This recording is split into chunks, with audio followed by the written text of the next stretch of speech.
이재명 더불어민주당 대표가 24일 만에 단식을 중단했습니다. 체포동의안이 국회를 통과한 지 이틀 만입니다. 이 대표가 입원 중인 병원으로 가보겠습니다. 최규진 기자. 어제까진 단식을 계속하겠다는 입장이었는데 갑자기 중단을 결정한 이유 뭔가요? 의료진의 강력한 권고를 따랐다는 게 민주당의 설명입니다. 또 어제 최고위원들의 당무위에서도 단식 중단을 의결했고 각계각층의 요청이 있었다는 점도 감안했다는 설명입니다. 직접 한번 들어보겠습니다. 더 이상의 단식은 환자의 건강을 심각하게 위해할 수밖에 없다는 것이 의료진의 소견입니다. 오늘부로 단식을 중단하고 본격적인 회복 치료에 들어갑니다. 이로써 윤석열 정부의 국정 쇄신과 내각 총사퇴 등을 주장하며 시작했던 이재명 대표의 단식은 24일 만에 종료됐습니다. 다음 주 화요일 법원의 영장실질 심사가 예정돼 있는데 여기에 대한 대비도 들어가겠죠. 이 대표는 건강을 회복하면서 대비에 주력할 것으로 보입니다. 이 영장심사는 피의자 본인이 출석하는 것이 원칙인데 출석 포기 의사를 밝히면 서면 심리로 대체가 가능합니다. 민주당은 이 대표가 의료진과 협의해서 법원 출석 등 일시적인 외부 일정을 소화할 것이라고 밝혔습니다. 다만 장기간 단식으로 건강이 나빠진 점 등을 고려해서 출석 날짜를 연기해달라고 요청할 가능성도 배제할 수는 없습니다. 이 대표 측은 당분간은 계속 입원 치료가 필요하다.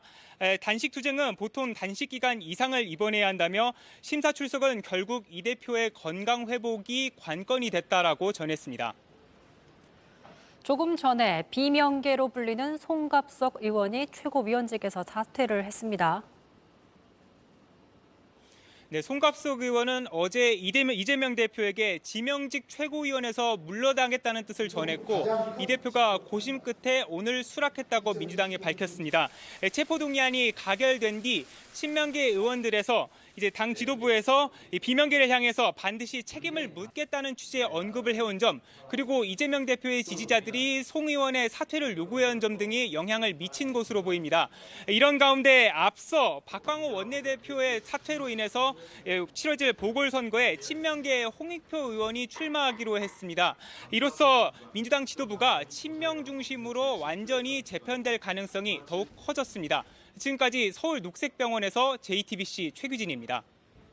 윤석열 대통령이 4박 6일 동안의 유엔 총회 참석 일정을 마치고 오늘 귀국길에 올랐습니다. 유엔 총회 연설과 더불어 부산 엑스포 유치 총력전에도 나섰는데 정식 회담을 한 나라만 40곳이 넘습니다. 배양진 기자입니다. Welcome, Mr. President. Very nice to see you here. Mr. Prime Minister, nice to meet you. Nice to meet you.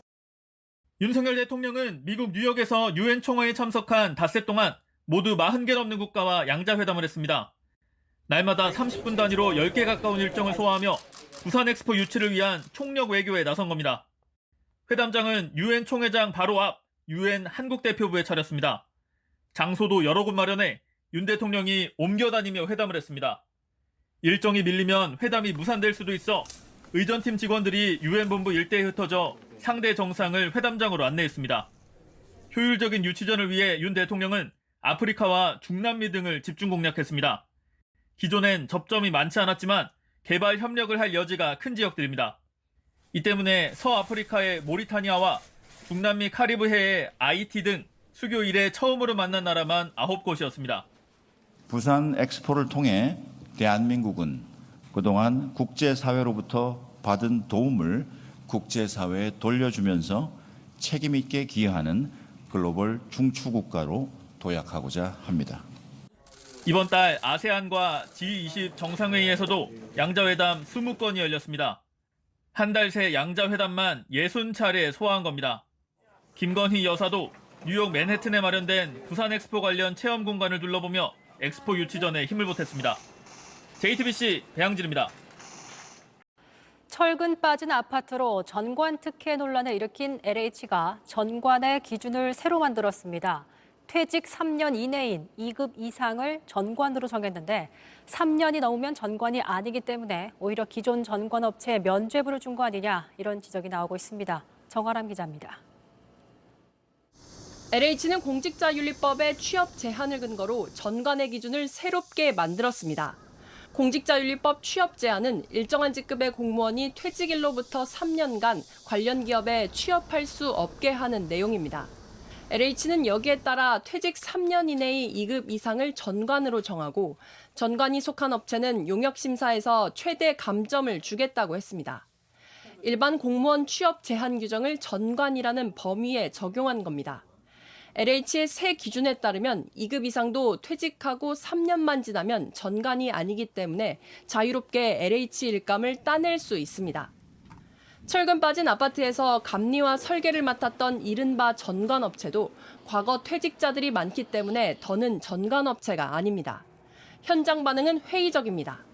3년 이렇게 제한한다 그러면은 그 이전에 퇴직한 사람들에 대해서는 규정상으로도 길을 더 터주는 게 되는 거 아니겠습니까? 전관으로 분리를 안 하니까 이제 LH는 신규 입찰 공고건부터 이 기준을 적용하기로 했습니다. 철근 빠진 아파트 명단이 발표된 7월 31일 이후에도 전관업체가 일감을 싹쓸이한 게 드러나 전면 취소하겠다던 11개 용역에 대해선 불법이 발견되면 계약을 취소하겠다고 말을 바꿨습니다. JTBC 정아람입니다.